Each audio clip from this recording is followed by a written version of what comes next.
Ok, bueno, muy buenas tardes, bienvenidos de nueva cuenta. Vamos a dar inicio con esta actividad, nuestra conferencia magistral, El exilio político y las violaciones a los derechos humanos, historia, desafíos y una deuda en América Latina, que impartirá la doctora Soledad Lastra. Una semblanza de la doctora Soledad Lastra. Es licenciada en Sociología y doctora en Historia por la Universidad Nacional de La Plata, en Argentina. También cuenta con una maestría en Ciencias Sociales por la Flaxo, México. Desde 2017 es investigadora de tiempo completo en la Escuela Interdisciplinaria de Altos Estudios Sociales de la Universidad Nacional de San Martín y CONICET en Argentina. Es profesora de pregrado y posgrado en la Universidad de San Martín, Universidad de La Plata y la Universidad de Quilmes. Ha publicado un libro de autora, 4 compilaciones académicas con arbitraje y más de 20 artículos en revistas de Argentina e internacionales. Se desempeña activamente como organizadora y coordinadora de diferentes espacios académicos latinoamericanos, entre ellos las jornadas de trabajo sobre exilios políticos del Cono Sur y el seminario permanente Exilios Políticos, Represión, Derechos Humanos y Memorias. Es especialista en enfoques sociohistóricos comparados y conectados de Argentina y de América Latina en la segunda mitad del siglo XX.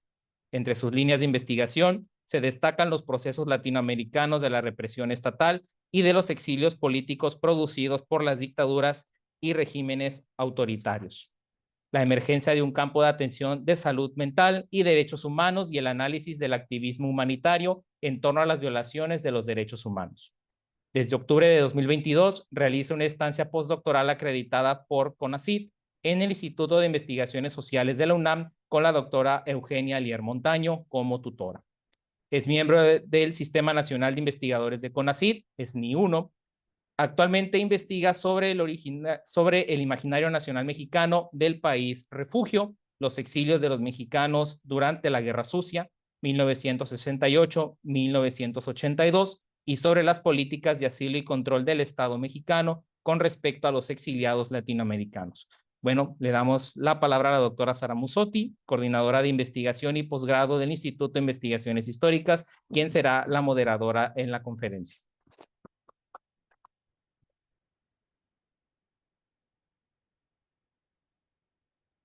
Gracias. Pues muchas gracias, David, por la presentación. Gracias a todo el público presente y gracias a Carlos por acogernos siempre en el Secut, nuestra segunda casa, ¿no? Aquí. Y a la directora del instituto por la posibilidad de discutir y durante esos 3 días y hoy en particular los temas que Soledad nos trae. Bueno, ¿por qué esa propuesta, no? Ese tema, yo lo planteé, digamos, al comité organizador porque me pareció relevante hablar de esos temas relacionados con los derechos humanos en la frontera, pero a partir de una visión histórica y latinoamericana, ¿no? Esa es la frontera de México, pero es la frontera de América Latina. Entonces, pensar los derechos humanos, la migración en la frontera, y van de la mano de otro proceso que marcan la historia del tiempo presente. Soledad de parte también del Seminario de Historia del Tiempo Presente, que compartimos ese espacio, esa reflexión. Entonces, ¿qué es hoy la historia del tiempo presente? ¿Cuáles son las determinantes? Y dentro de ese ámbito que México tiene digamos, una definición muy amplia con respecto a otra parte de América Latina, ¿dónde ubicamos a los derechos humanos? ¿No? Tienen un tema, digamos, central, así como la represión. Y entonces, digamos, discutirlo desde aquí, desde ese límite, digamos, de América Latina, me pareció interesante porque puede dar pie a muchas discusiones, a temas que ya están llevando los estudiantes. Entonces, le cedo la palabra a Soledad y luego esperamos que también pueda haber un diálogo para poder profundizar sobre ciertos aspectos. Sin más, muchas gracias, Soledad, por haber aceptado, por estar aquí hoy. y por compartir tu tiempo, tu espacio, tu investigación.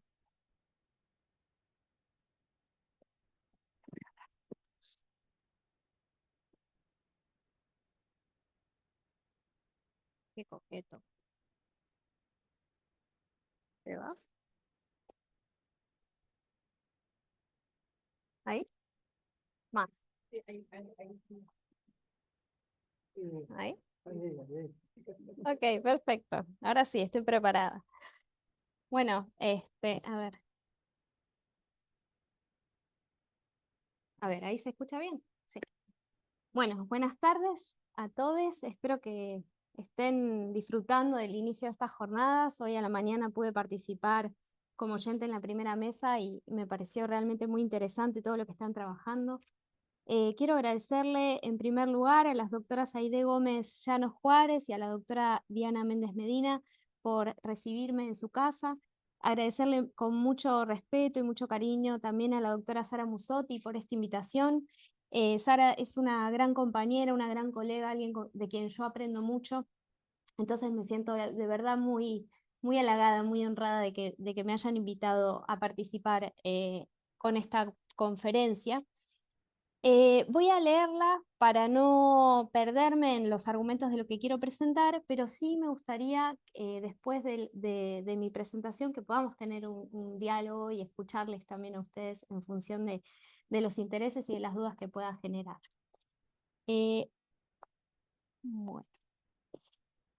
Bueno, me gustaría compartir con ustedes algunas reflexiones que fui construyendo a lo largo de mi carrera en torno al problema del exilio político en América Latina.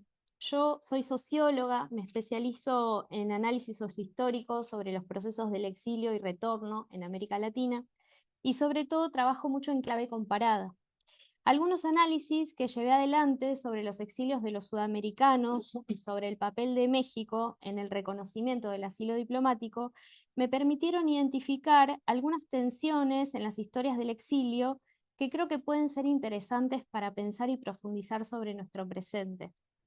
Estas reflexiones tienen que ver también con una experiencia que comencé a transitar hace algunos años, en diciembre más o menos de 2021, cuando decidí venir a vivir aquí a México.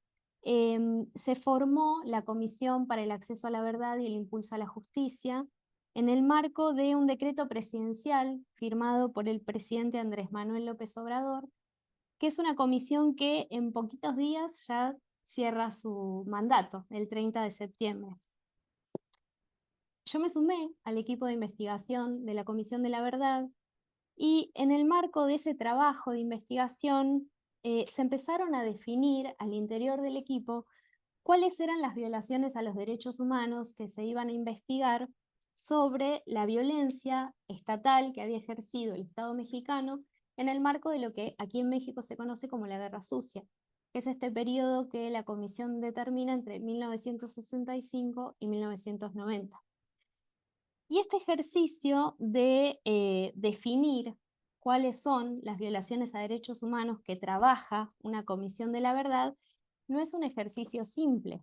Significa discriminar qué daños vamos a visibilizar de un Estado y qué daños van a quedar afuera.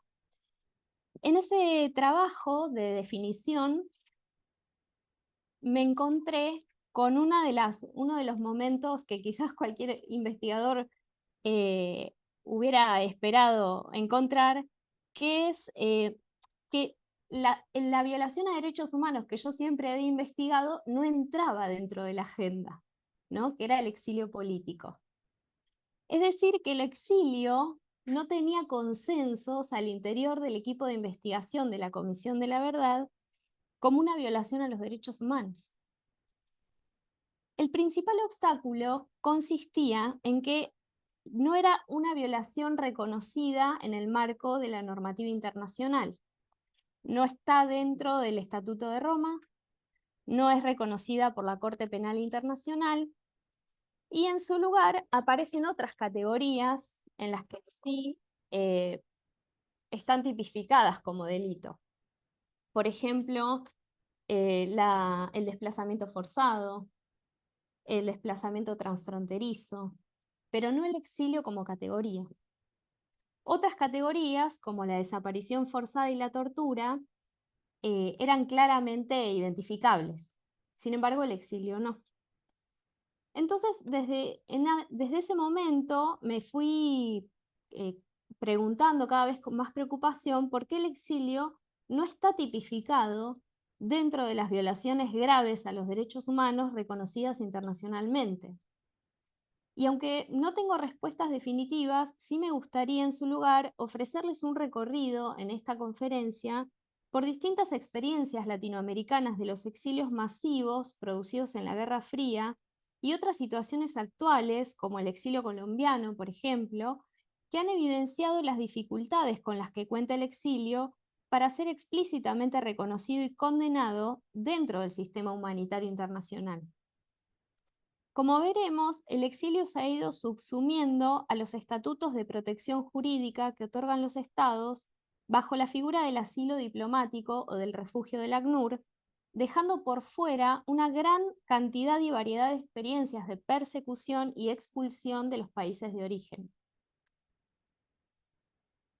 Para realizar este recorrido, entonces, me voy a apoyar en distintas situaciones de exilios que se generaron en el marco de dictaduras y de regímenes autoritarios en México y en América Latina, sobre todo en América del Sur, que es el caso que más conozco. Esos casos nos van a permitir identificar problemas concretos sobre el carácter plural del exilio y la discrecionalidad que a veces opera en los estados para su reconocimiento. Espero que esta presentación contribuya a profundizar nuestra comprensión sobre los límites políticos y legales que existen para construir políticas de reparación integral del exilio que contemplen apoyos y garantías de seguridad para todas las personas que desean migrar, que se ven obligadas a migrar, y para todas las personas que también desean retornar. En ese sentido, esta conferencia se va a organizar en 4 grandes preguntas. La primera es, ¿qué es el exilio? ¿No? ¿Qué es el exilio y cuáles son sus formas jurídicas y legales? La segunda es cómo las experiencias de los exilios tensan la normativa internacional. En la tercera me voy a ocupar de mostrarles un poquito cuáles son los lugares marginales que tiene el exilio en el marco de las comisiones de la verdad de América Latina, por qué el exilio no forma parte, no logra formar parte de las agendas de verdad de América Latina. Y en cuarto lugar voy a cerrar con una breve reflexión sobre por qué el exilio es entonces una deuda en la agenda humanitaria. Entonces, bueno, ¿qué es el exilio? Esta es la pregunta del millón, decimos en Argentina, porque no hay una definición única sobre qué es el exilio, ¿no? Y desde aquí empiezan un poco los problemas. Es importante acordar en un aspecto que da origen y acompaña al exilio, que es su multiplicidad de formas, las múltiples formas que asume el exilio. El exilio puede tener formas de destierro, de expatriaciones, de refugios, de asilos. Como señalan los investigadores Luis Roniger y Mario Schneider, el exilio puede ser pensado como un mecanismo de exclusión institucionalizado al que han recurrido gobiernos autoritarios, pero también gobiernos democráticos, para sacar de escena, para excluir, marginar y por lo tanto para silenciar y desactivar políticamente a toda persona que es considerada disidente, opositora o que simplemente es una figura molesta para un régimen político. Exilios hubo muchos a lo largo de nuestra historia latinoamericana y retornos también.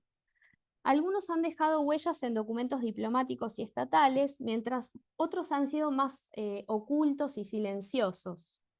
De forma contemporánea, hemos llegado a presenciar en vivo procesos de exilios y retornos muy importantes para la región.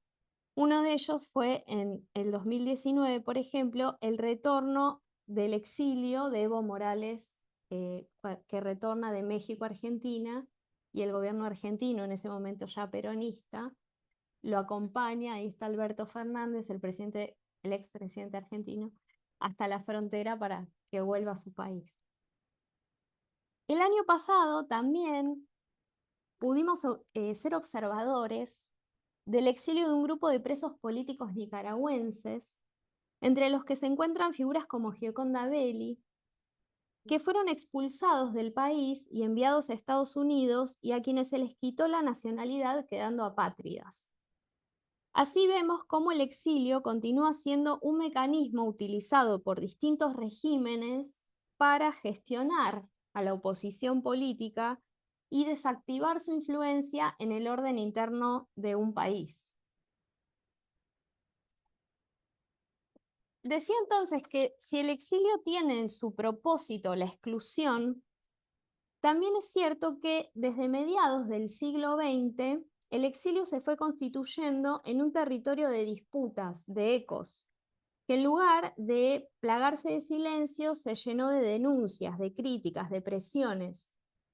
Me refiero en particular a los autoritarismos y dictaduras de América del Sur que alrededor de la doctrina de la seguridad nacional generaron coordinaciones represivas entre distintos países en donde los militares y grupos económicos poderosos se articularon para aniquilar explícitamente al que consideraban el enemigo. Estoy hablando sobre todo de las dictaduras generadas entre los años finales de los 60 y 70 en Brasil, Bolivia, Paraguay, Chile, Argentina, Uruguay. El auge de las guerrillas y de los movimientos de izquierda, con la Revolución Cubana como faro, contribuyó a profundizar la lógica de amigo-enemigo en la política latinoamericana, y esto se reflejó en el despliegue de políticas y acciones contrainsurgentes violatorias de los derechos humanos, secuestros, torturas, detenciones en centros clandestinos, desapariciones forzadas, vuelos de la muerte. Todas estas prácticas formaron parte de un esquema continental utilizado por los gobiernos para silenciar a la oposición. Allí también se produjeron exilios masivos que fueron novedosos.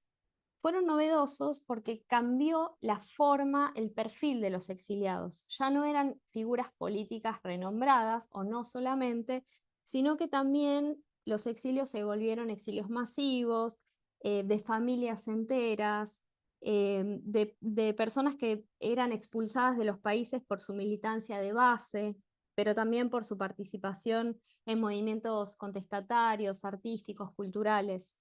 Entonces fueron exilios de centenares de miles de personas que tejieron diásporas en todo el mundo. Por ejemplo, los chilenos llegaron exiliados a distintos países latinoamericanos, pero también llegaron hasta Francia, Suecia, Noruega.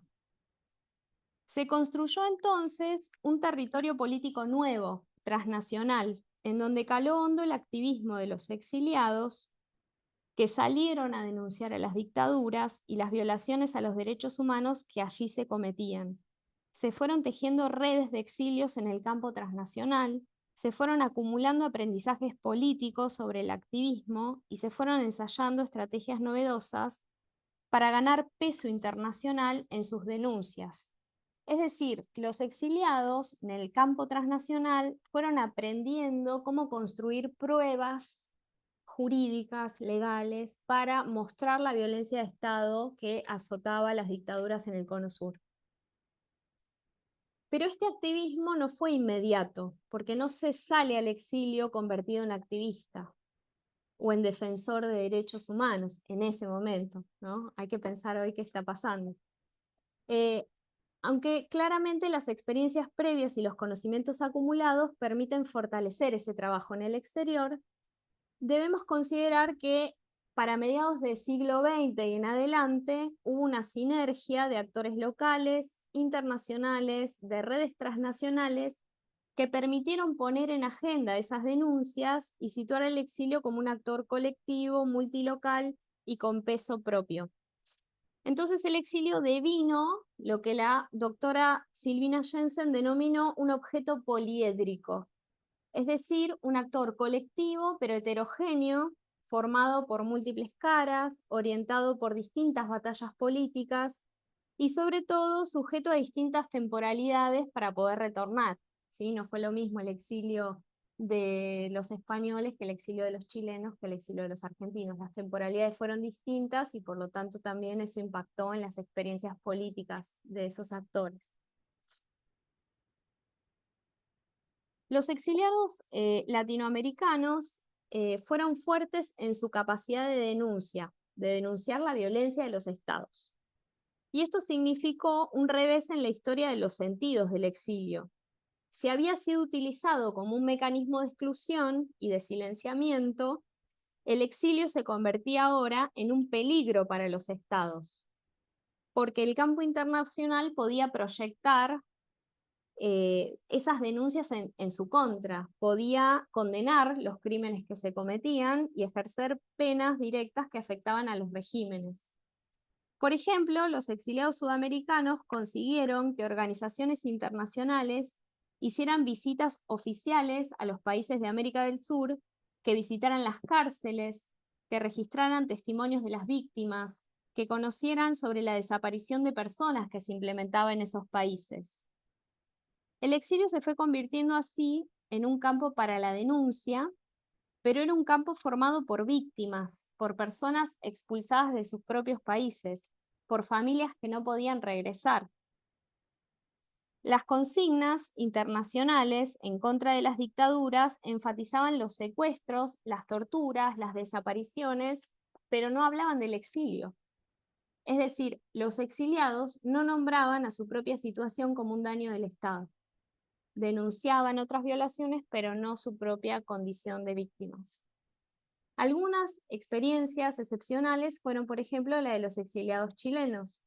Ellos lograron articular detrás del activismo humanitario de mediados del siglo XX, desde el golpe del 73 en adelante, el derecho a vivir en la patria, ¿no? Esta consigna internacional de condenar al exilio y exigir el derecho a vivir en la patria se volvió una de las consignas más importantes del exilio chileno, articulada a las otras consignas en contra del golpe de Estado.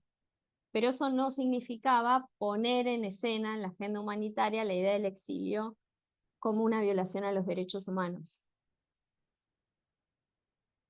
Entonces pensemos, bueno, cómo las experiencias de exilios tensan la normativa internacional. Y es que en términos legales o jurídicos, la categoría de exilio no existe. Si uno busca en la normativa internacional cómo se define jurídicamente al exilio, no lo va a encontrar. Porque el exilio es una categoría histórica, política, social, pero no es una categoría oficial, estatal. En su lugar, la normativa internacional ha ido consensuando otras categorías de reconocimiento de la persecución política que sufre una persona y por la cual no puede quedarse en su país. Pero ello ha llevado a algunas confusiones en nuestra comprensión sobre estas experiencias. Y voy a mencionar dos categorías que seguro todos las van a conocer. La primera es la del asilo y la segunda es la del refugio. El asilo diplomático es una herramienta de protección que tienen los estados y que puede ser utilizada cuando un extranjero lo solicita en una embajada o en el territorio del estado asilante. El asilo es otorgado por un estado por medio de un salvoconducto, siempre que el cuerpo diplomático de ese estado considere que la persona solicitante de asilo se encuentra en peligro por motivos políticos y no por delitos comunes.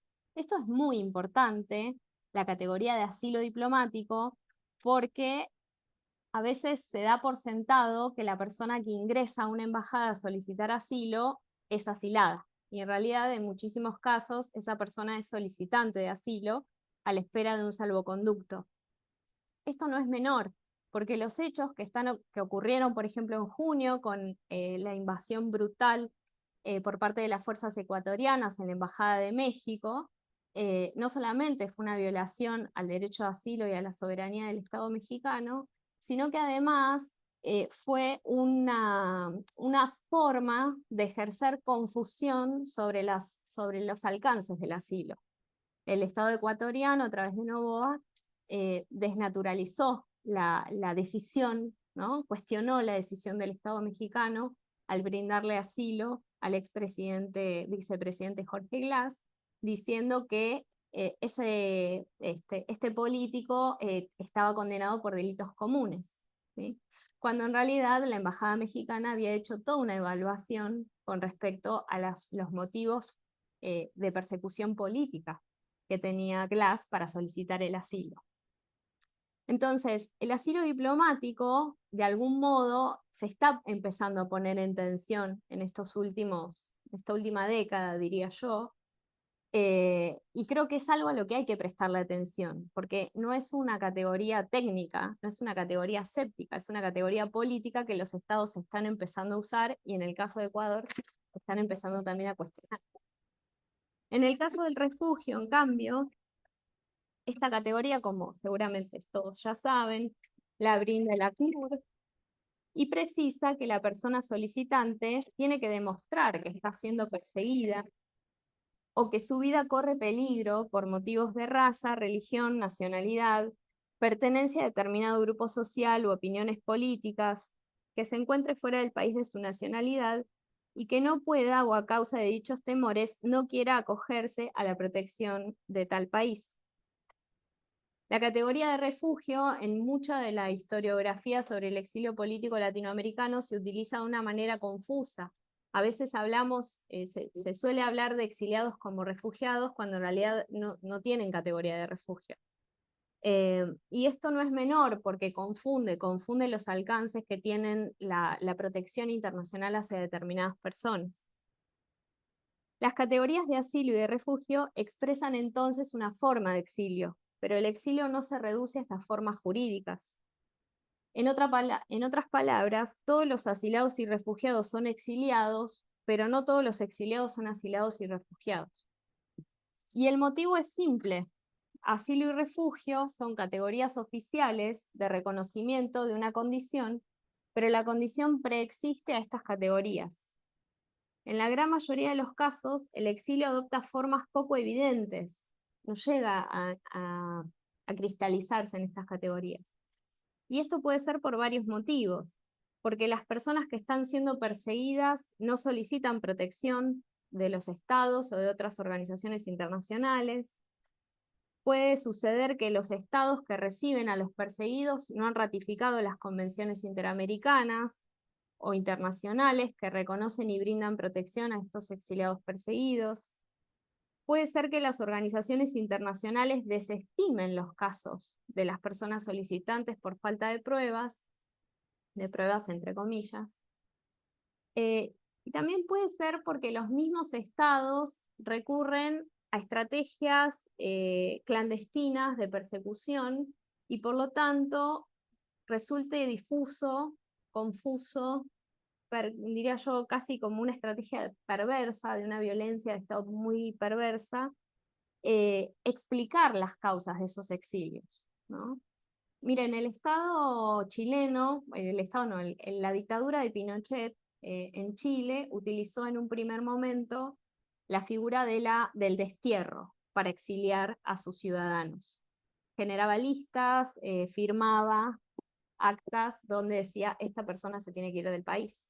Y eso en algún punto sirvió posteriormente para que las personas que estaban exiliadas pudieran demostrar ante la comunidad internacional que su exilio tenía un fundamento político. Pero posteriormente las dictaduras de América del Sur fueron aprendiendo una de las otras, y la dictadura argentina que vino posteriormente no utilizó el exilio de esa misma manera. La dictadura argentina, por ejemplo, tenía legalmente la facultad de utilizar la pena de muerte y sin embargo desapareció 30.000 personas.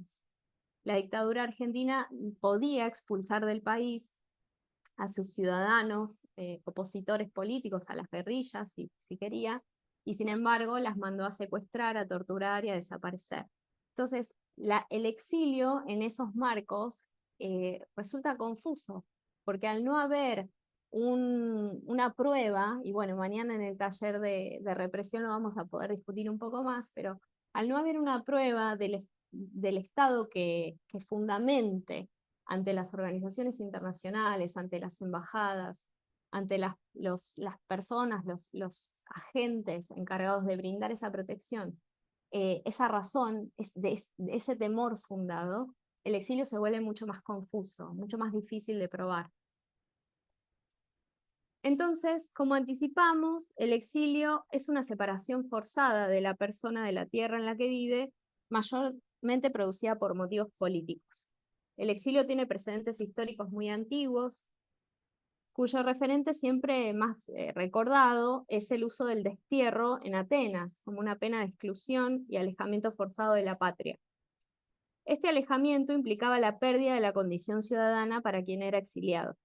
El término exilio es además una categoría que puede ser o no reconocida por las mismas personas que viven esa experiencia. En algunos casos, las personas exiliadas se autoperciben, autodefinen como exiliadas, y en otros casos no. Pasa mucho con los militantes de las organizaciones de izquierda armada, que sobre todo durante la Guerra Fría no identifican sus experiencias de movilidad territorial como si fueran exilios. Lo viven como retaguardias o estrategias de guerrillas.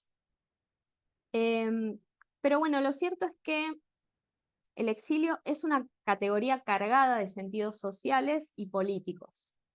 Y al igual que la categoría de desaparecido, el exilio cuenta con un problema jurídico, que es una categoría que refiere a una dimensión clandestina u oculta de la represión estatal, por lo cual es difícil tener pruebas sobre su ejecución.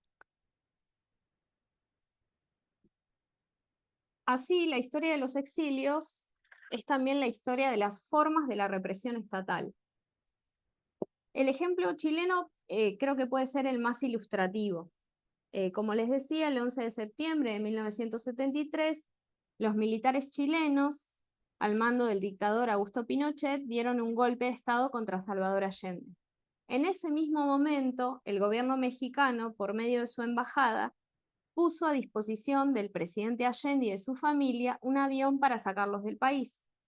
Allende decidió permanecer en el Palacio de la Moneda, bombardeado, y muere. Unas semanas después, la embajada mexicana en Santiago de Chile recibe a centenares de chilenos y extranjeros que estaban en Chile y los saca del país rumbo a la Ciudad de México. A México llegan chilenos de sectores políticos y sociales distintos, y también llegan desde Chile argentinos, uruguayos y brasileños que estaban en la embajada. Pero el asilo diplomático solo se lo dieron a los chilenos. Por ese entonces, Argentina todavía tenía una democracia. Era un periodo muy cortito de lo que llamamos la primavera camporista en Argentina, que era el periodo de 1973 a 1976. Cuando llegan los argentinos vía Chile, Argentina tenía una democracia. Por lo tanto, México consideraba que los argentinos no estaban en una situación de persecución política. Mientras que los brasileños, por ejemplo, fueron recibidos con visas temporarias y con el pedido explícito de que dejaran el país lo antes posible, porque existían guerrillas brasileñas muy activas en esos años y el gobierno mexicano consideraba deseable que no se quedaran en el territorio. Las guerrillas no solamente eran las de Brasil, sino también las que se estaban formando en México entre los años 60 y 70. Años después, con el golpe militar en Argentina, en 1976, llegó a México una oleada de alrededor de 6.000 argentinos exiliados. Pero no llegaron como asilados. La Embajada Mexicana en Buenos Aires solo otorgó 67 asilos de 6.000. El resto ingresó como turista y gestionó ante la Secretaría de Población una visa temporal para poder trabajar y quedarse en México. Aunque hoy es natural hablar del exilio en México, es difícil identificar entonces quiénes eran esos exiliados argentinos. Si el gobierno mexicano no les dio asilo a todos los perseguidos, ¿cómo sabemos quiénes eran? ¿Cómo podemos mostrar que el exilio fue un daño cometido por las dictaduras si los estados receptores no ofrecieron ese reconocimiento formal a todos? ¿Cómo podemos mostrar que eran exiliados si la violencia de la dictadura argentina era clandestina y si no usó el destierro como un mecanismo formal para expulsarlos del país? Esas imágenes que ven ahí son de la Dirección Federal de Seguridad, es de la vigilancia que se cernía sobre los exiliados sudamericanos cuando llegaban a México.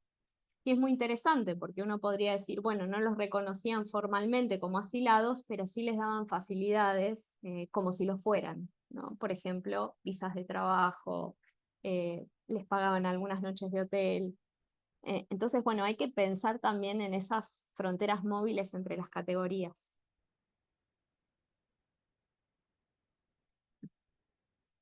Pasemos entonces a ver qué pasa con el exilio en el marco de las comisiones de la verdad.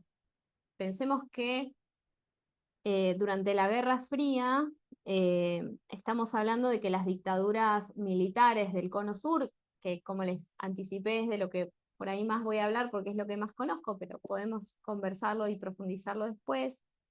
Estamos hablando de que por lo menos de Chile salió 500.000 de personas, de Argentina salieron 300.000, de Uruguay también salieron más o menos el 10% de su población. Entonces, ¿qué pasó con las comisiones de la verdad ante esos exilios masivos?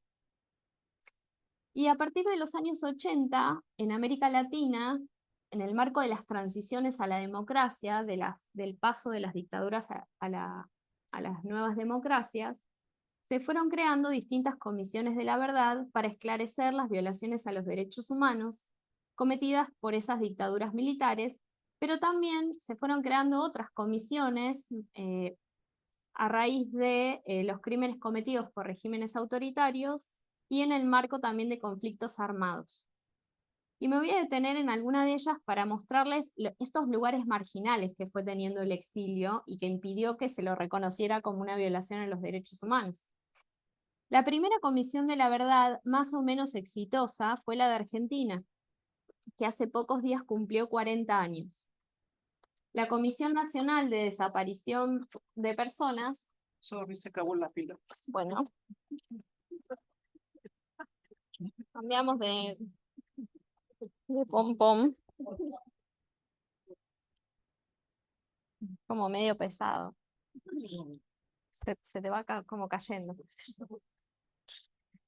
Bueno, la CONADEP, la Comisión Nacional de Investigación sobre Desaparición de Personas, hizo su informe, su famoso informe Nunca Más, y se concentró en los crímenes de la desaparición forzada, circunscribiendo su atención a los dispositivos represivos más clandestinizados de la represión, sin considerar que la violación a los derechos humanos también incluía otras experiencias represivas como el exilio. Si bien la CONADEP y el juicio a las juntas de 1985 tuvieron un claro interés por convocar y recuperar las voces del exilio, este llamado que produjo la justicia argentina hacia los exiliados argentinos lo hizo en tanto testigos, o sea, como voces que podían atestiguar, que podían narrar la represión.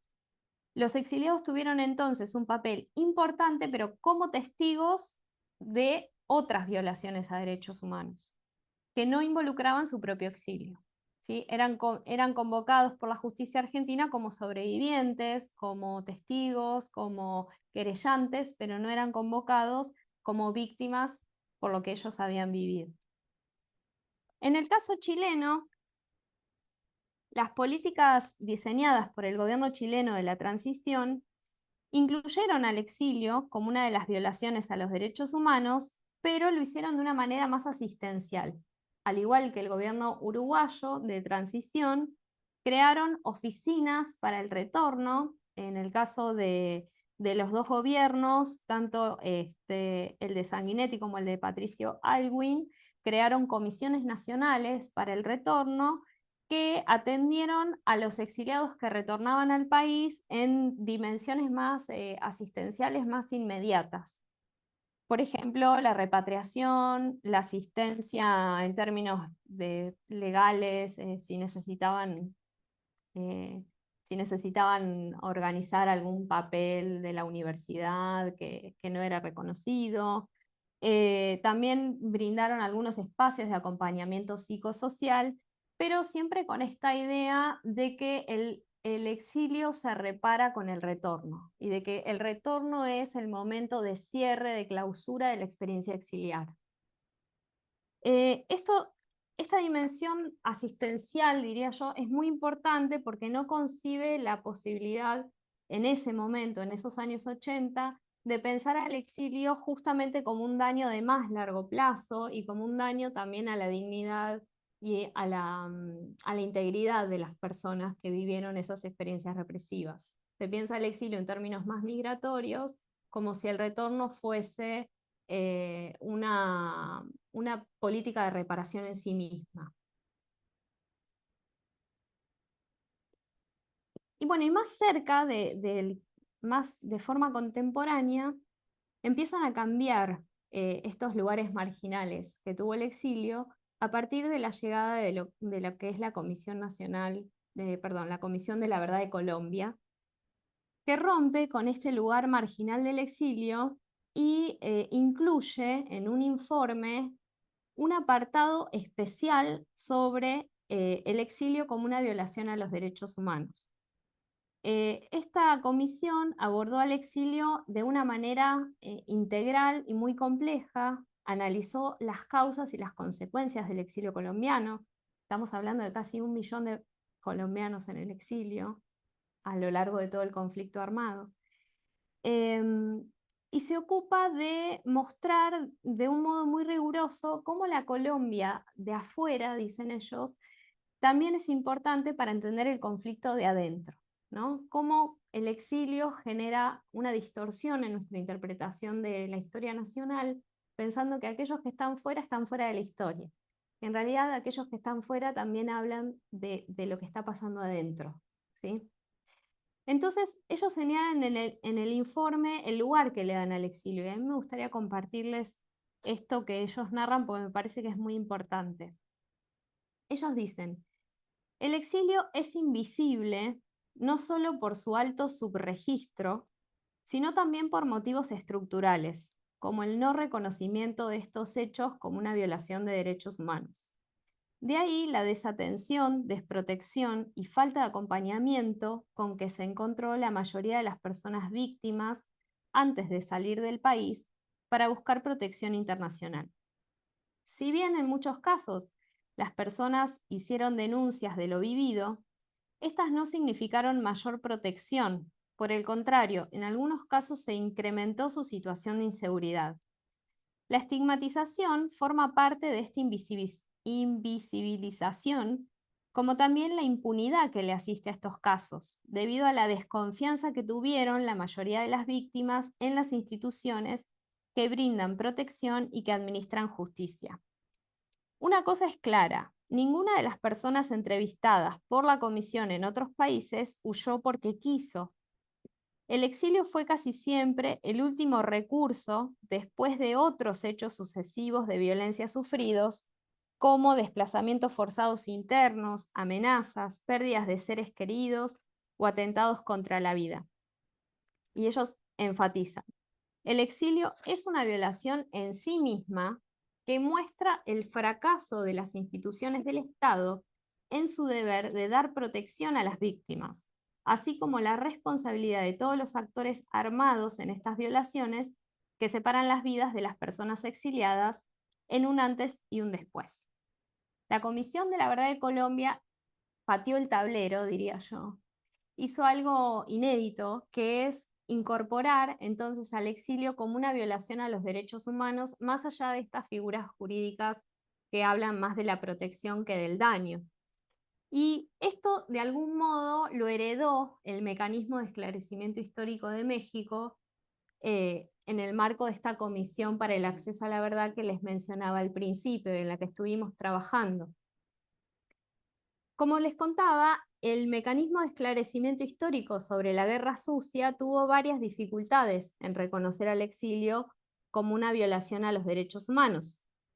Y aquí me refiero sobre todo al exilio de los mexicanos y las mexicanas que se produjo en el marco de la violencia del régimen del PRI entre finales de los años 60 y los años 80. Aunque todos conocemos muy bien las historias de exilios y asilos en México, sabemos muy poco sobre los exilios producidos por el régimen en ese mismo tiempo. México fue un país de asilo, pero también fue un país expulsor. Y quizás este sea uno de los principales problemas que debemos enfrentar.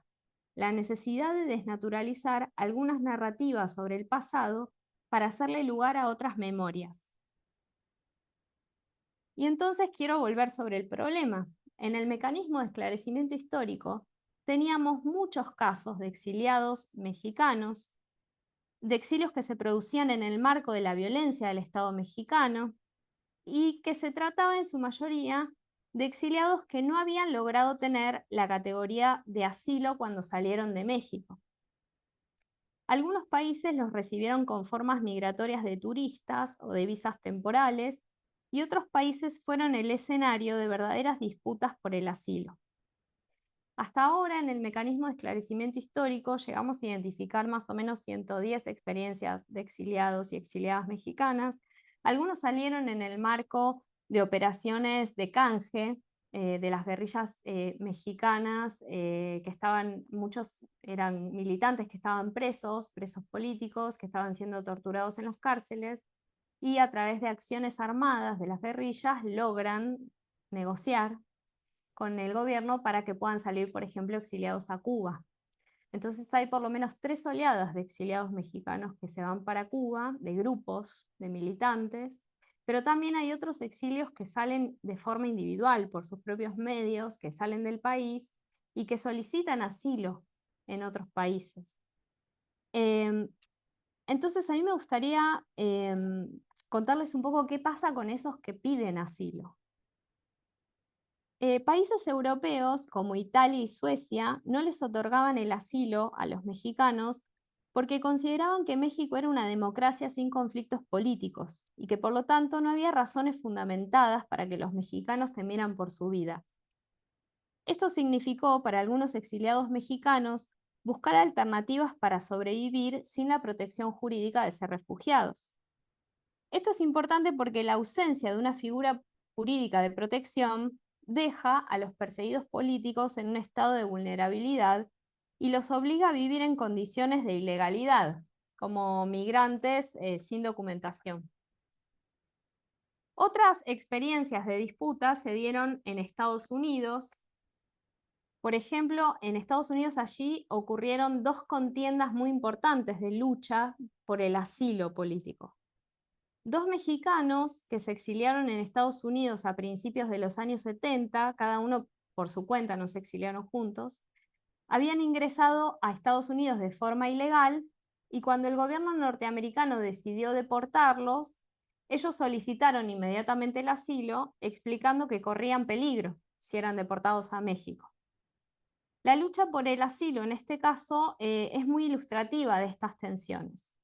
Estados Unidos, en esa lucha por el asilo, quiero decir que ellos presentan recursos jurídicos, amparos para pedir que les den el asilo. El gobierno de Estados Unidos señalaba que México era un país políticamente estable y que los mexicanos eran requeridos en México por delitos que seguramente habían cometido y que no tenían razones suficientes para temer por su vida, que en todo caso tenían que ir a la justicia a rendir cuentas ante la justicia mexicana. México, por su parte, señalaba que se trataba de delincuentes comunes que se habían fugado del país, mientras que ellos, los exiliados, se defendían diciendo que eran perseguidos políticos y que el Estado mexicano estaba implementando un esquema de muerte y desaparición en donde muchos de sus compañeros ya habían sido afectados y por lo tanto tenían razones suficientes para temer por su vida si los deportaban. En esas imágenes que pueden ver,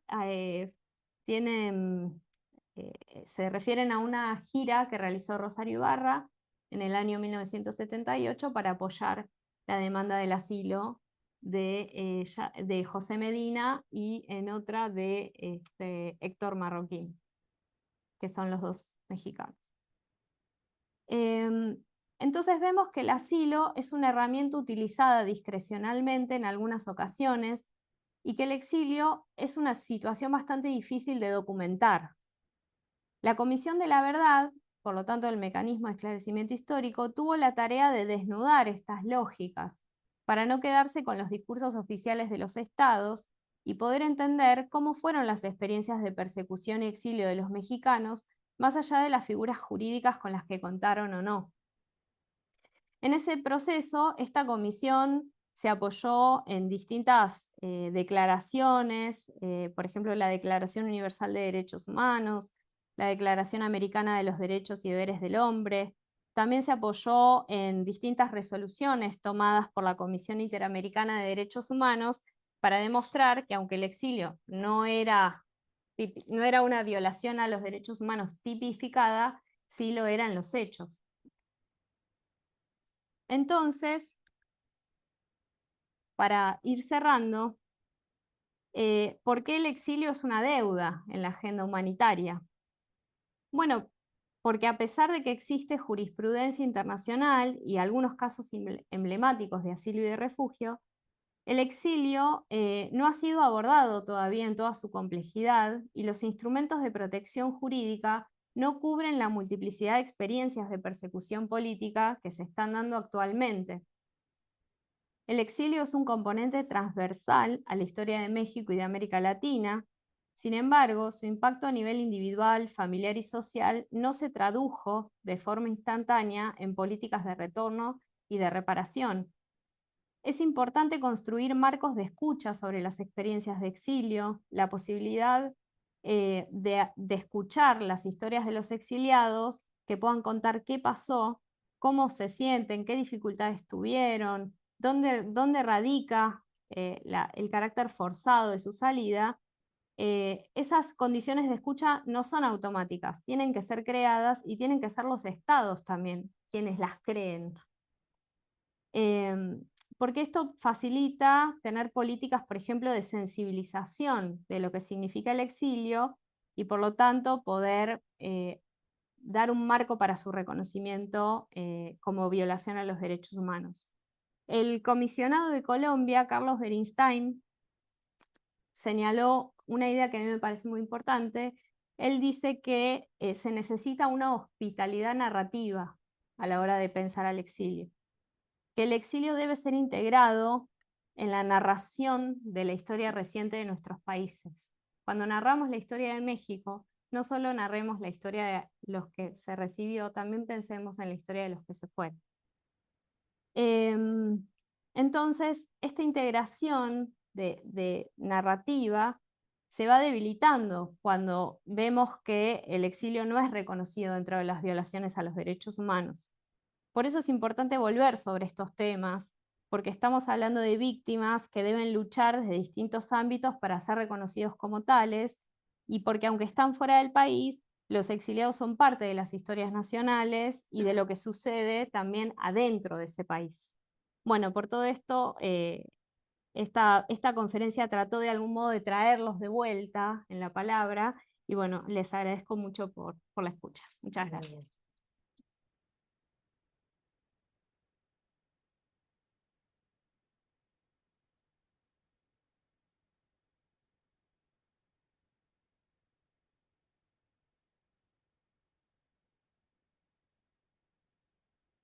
Muchísimas gracias, Soledad, porque nos dejaste sin palabras bajo varios aspectos.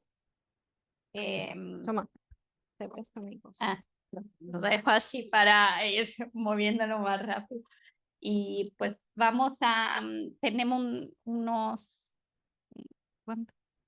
Más o menos unos 15 minutos para preguntas, intervenciones, comentarios. Pilar, adelante. Gracias.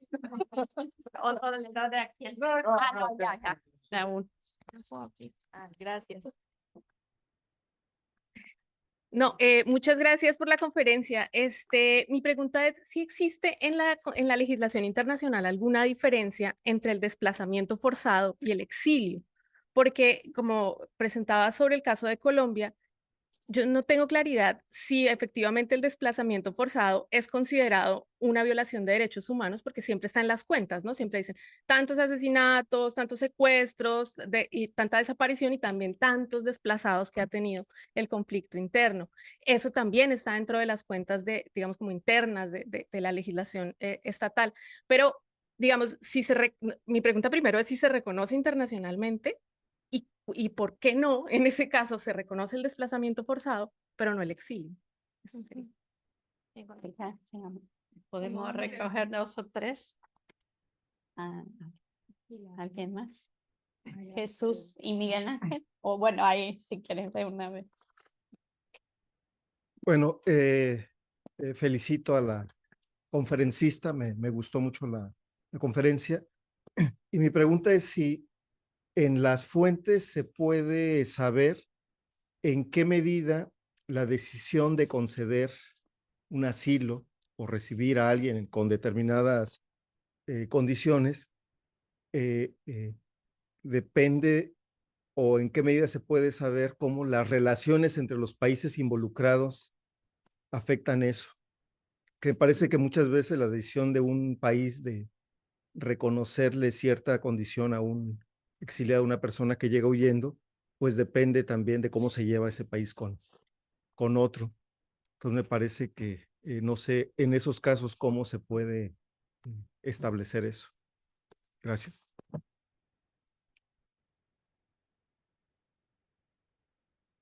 Jesús también.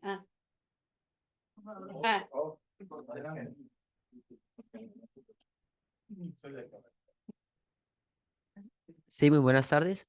Pues primero que todo, felicitaciones. Te quería hacer una pregunta. Hace tiempo trabajamos en un proyecto con la comunidad ucraniana. Cuando recién empezó la guerra, pues hubo una gran migración aquí a Tijuana principalmente, ¿no? Llegaron aquí primero los ucranianos y luego al tiempo llegaron las personas de Rusia. Estuvimos trabajando en este proyecto de apoyo emocional cuando estaban en la garita, las personas de Ucrania, pero luego ya fueron trasladados a un centro aquí en el centro de Tijuana. Y mi pregunta es que yo me di cuenta que con el tiempo a los ucranianos les dieron pues un asilo muy rápido. No sé si fue un asilo o fue el otro tema que tú estabas hablando, pero en cambio a la comunidad rusa las estaban devolviendo. Entonces, quería preguntarte en qué factores principales eran los que pues tomaba en cuenta o toman en cuenta en este caso, ¿no? Ya que pues son personas que ambas vienen de una guerra, ¿no? Entonces, pues muchas gracias por tu respuesta. Gracias. Doctor Méndez. Sí, tan amable.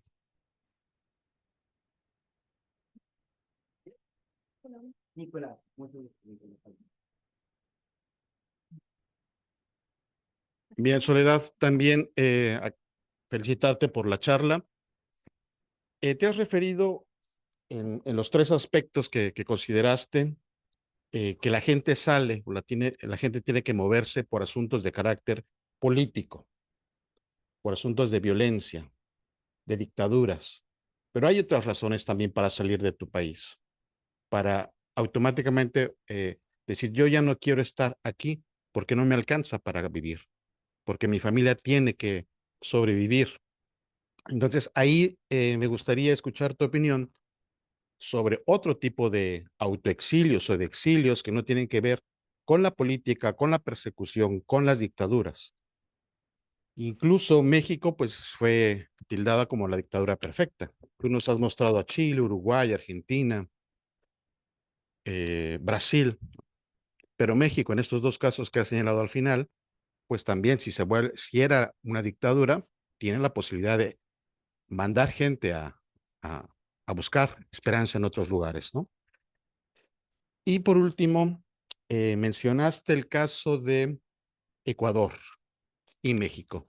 ¿Qué opinión te merece el caso del candidato ganador en Venezuela, que tuvo que refugiarse en la embajada de los Países Bajos y después salir a España?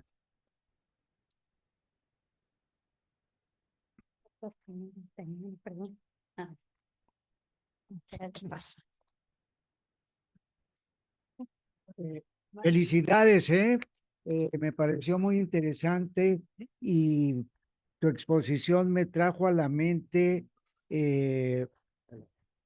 los casos de intelectuales chilenos y argentinos. Entiendo yo que traídos por el exilio a México, concretamente en los 70s, Yo por esos tiempos estuve en la Ciudad de México y recuerdo que había profesores chilenos y argentinos, pero pues no sé si por la edad o no sé, pero no recuerdo nombres. Me imagino que así como hubo exiliados españoles que destacaron en el aspecto intelectual, ha de haber un registro de exiliados chilenos y argentinos. No sé si tengas algo allí.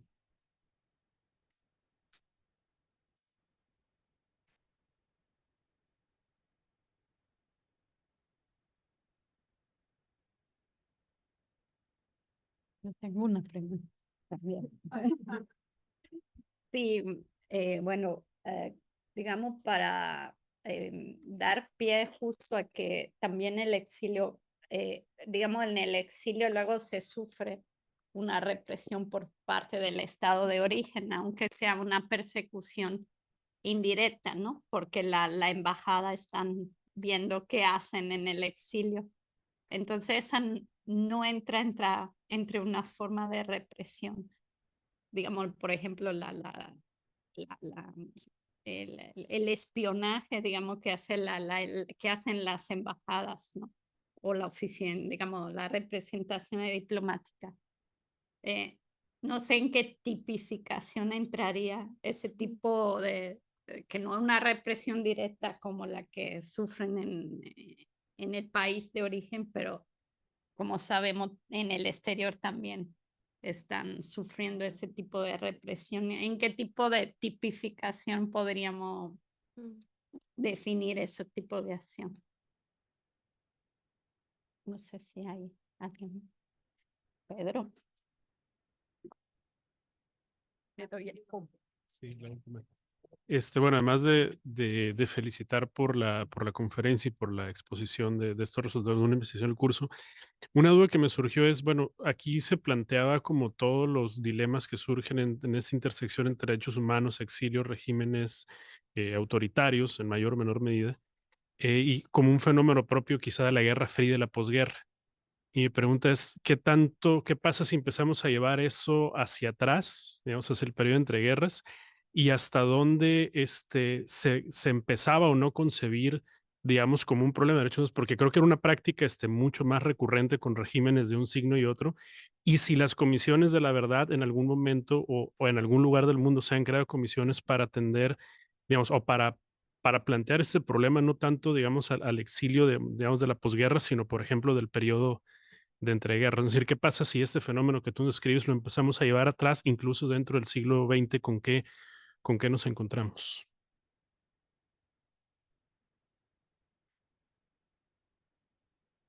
Adelante, Soledad, tiene la palabra.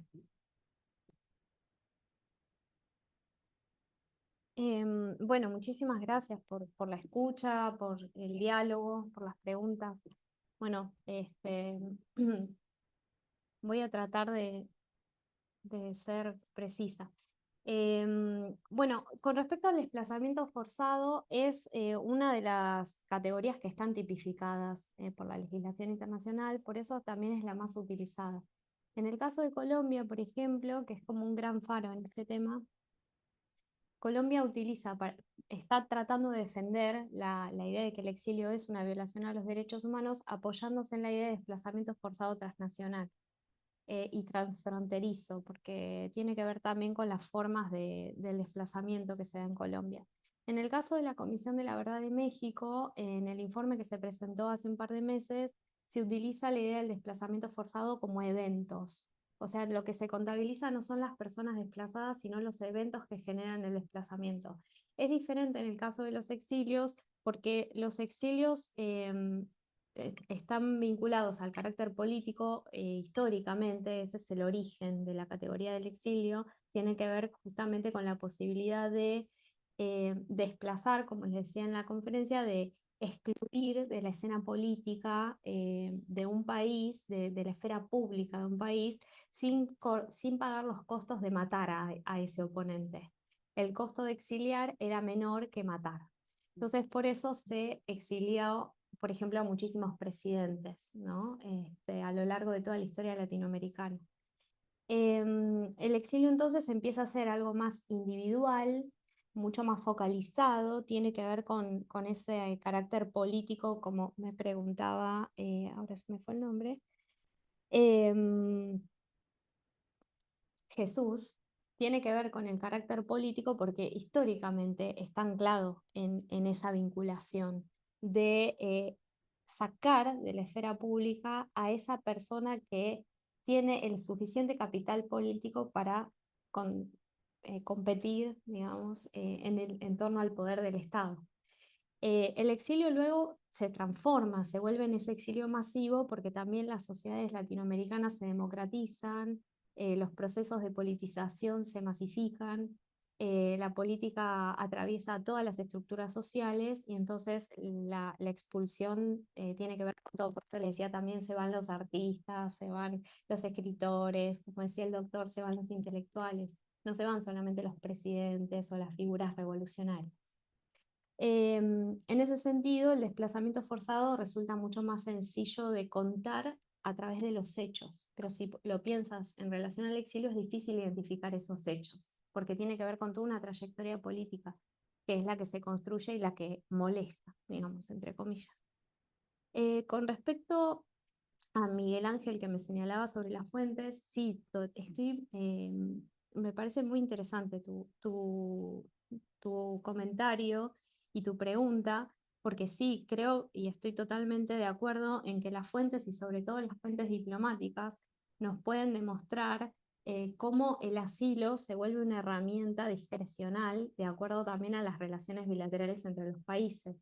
Pero a veces no tiene que ver solo con esa mirada macro entre políticas nacionales, sino también con el papel que tienen los mismos embajadores, que tienen ciertos márgenes de autonomía para brindar asilo.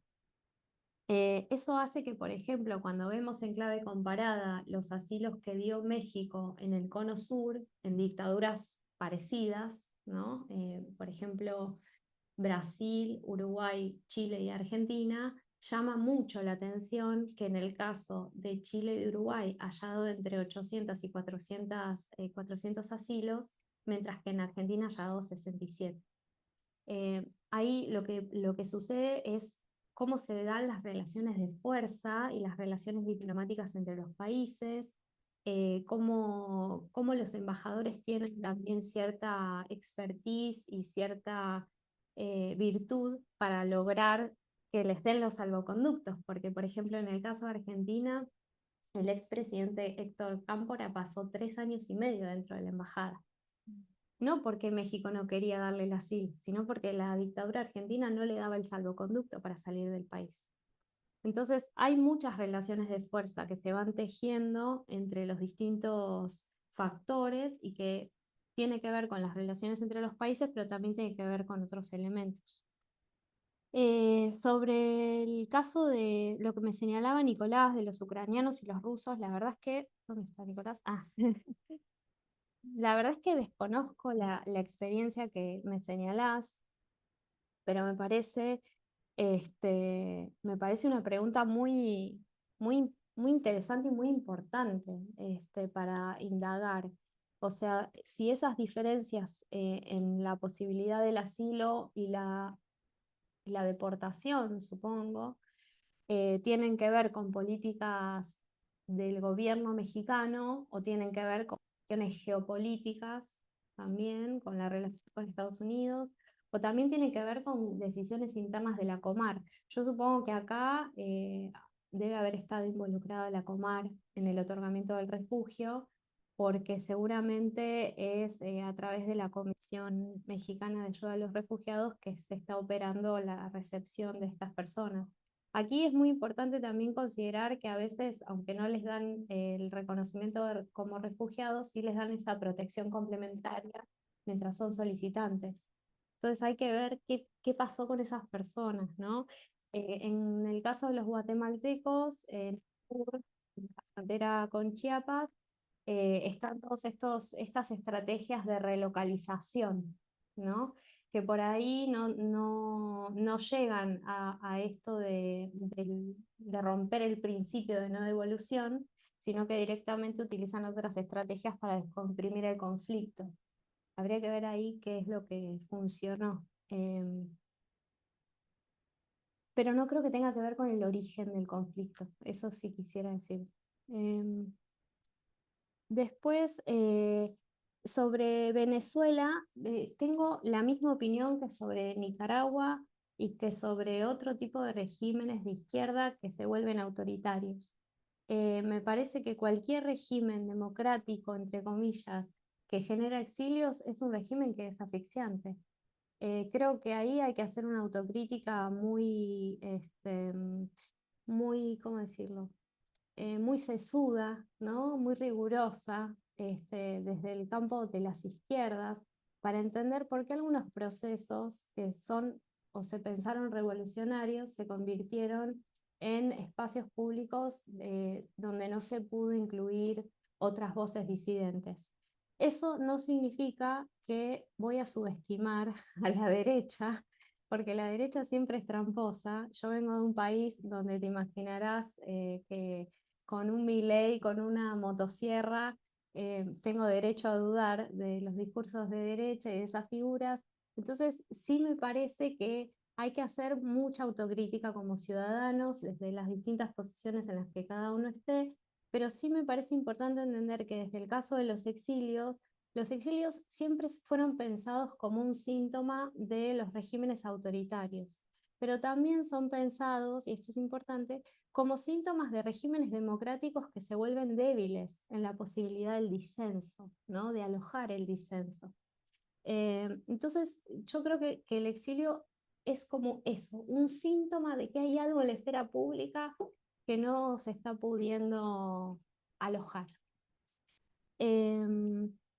Y sobre la movilidad forzada por otros motivos, por ejemplo, desplazamientos forzados que pueden tener que ver con cuestiones económicas, ambientales, están otras categorías. El exilio es una categoría que nace de algún modo de la mano de la dimensión política, de la trayectoria y de la incidencia política de las personas. Y política no política partidaria, ¿no? Sino política en un sentido muy amplio y muy complejo.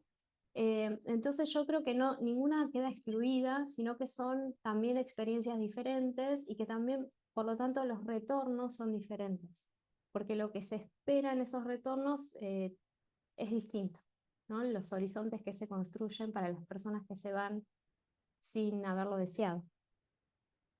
¿Voy bien con el tiempo? Sí. Sobre los exiliados argentinos y chilenos intelectuales, sí, hay mucho registro que se ha hecho, en Ciudad de México hay muchos archivos muy interesantes, el archivo de Camena, que fue originalmente el archivo de Gregorio Seltzer. El archivo de Camena está alojado en la UACM, que es un archivo impecable y tiene toda la documentación en línea. Y el archivo de Camena es uno de, yo digo, de los guardianes de la memoria del exilio sudamericano en México. Y bueno, es uno de los archivos donde yo creo que hay mejor trabajo y mejor registro de... El de Gregorio Seltzer, yo lo conocí personalmente, pero te confieso, no recuerdo si era argentino o chileno. Era argentino, sí. Murió, pero él era un gran periodista y hizo todo un trabajo de recolección de la prensa de la época y bueno, además tenía mucha información y la donó a Camena. Él vino a Tijuana en un congreso internacional que organizamos. Ya era grande. Bueno, esas figuras son centrales para todos nosotros que estudiamos el exilio, porque ellos son los que nos dejaron de algún modo sus archivos y sus registros de esa época, porque es tan difícil estudiar estos temas que sin esos esfuerzos de sistematización de estas figuras no hubiéramos podido hacerlo. Muchas gracias. No, por nada. Y luego, con respecto a las formas de espionaje de los exiliados en las embajadas, Es re difícil. Saben que la dictadura argentina creó lo que se llamó el Centro Piloto de París, que sacaba a los secuestrados que estaban en la ESMA, en el centro clandestino de la ESMA, los sacaba, los llevaba a París y los utilizaba en París, los extorsionaba, seguían siempre secuestrados, por supuesto, como elementos para vigilar a exiliados argentinos en Francia, pero también para producir información. O sea, las dictaduras y los regímenes autoritarios tienen también estos usos de lo que llamamos la coordinación extraterritorial de la represión, que, por ejemplo, en el caso del Cono Sur, el Plan Cóndor es lo más conocido, pero el Plan Cóndor también tuvo todos brazos, ¿no? Latinoamericanos. Acá en México también, está más difícil de demostrarlo, pero también. Entonces, esa represión extraterritorial es muy importante para considerar que el exilio puede ser una forma de poner a salvo la vida, pero también puede ser una forma de que persista la represión y la persecución política por fuera de las fronteras. Pero no hay una tipificación, ¿no? Imagínate, si no hay tipificación de exilio, para que lleguemos a esto dentro de 25 años capaz. Vuelvo con otra conferencia. No, y bueno, y ya para cerrar, con respecto a lo que señalaba Pedro, ¿no? De qué pasa antes, ¿no? Y qué pasa si lo llevamos para atrás. Bueno, si yo me pregunto lo mismo, porque por ejemplo, si ves el caso de los exiliados españoles, los republicanos españoles, ellos eran llamados refugiados aquí en México, pero no tenían categoría de refugio.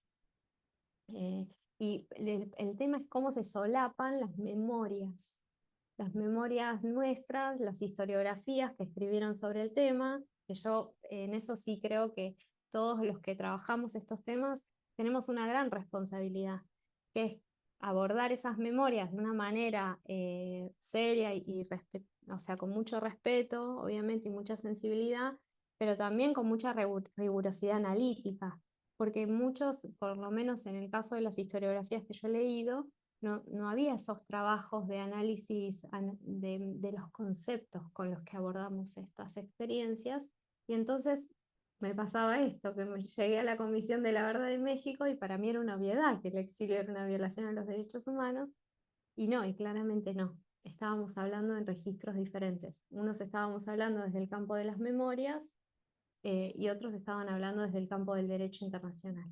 Entonces, yo creo que si lo llevamos para atrás, también podemos correr riesgos de anacronismos desde una perspectiva histórica. Por ahí le estamos pidiendo al pasado algunos aspectos que en realidad no se desenvolvieron hasta mucho después, como la categoría de derechos humanos en términos de este activismo humanitario transnacional.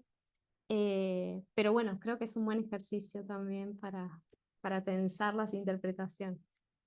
Y bueno, diría eso. Gracias. Pues muchas gracias, Soledad. Nos gustaría seguir, pero ya es momento de descansar. Mañana seguimos. Y bueno, muchas gracias.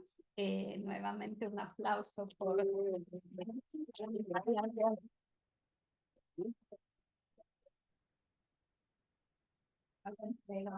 Hago entrega oficial de la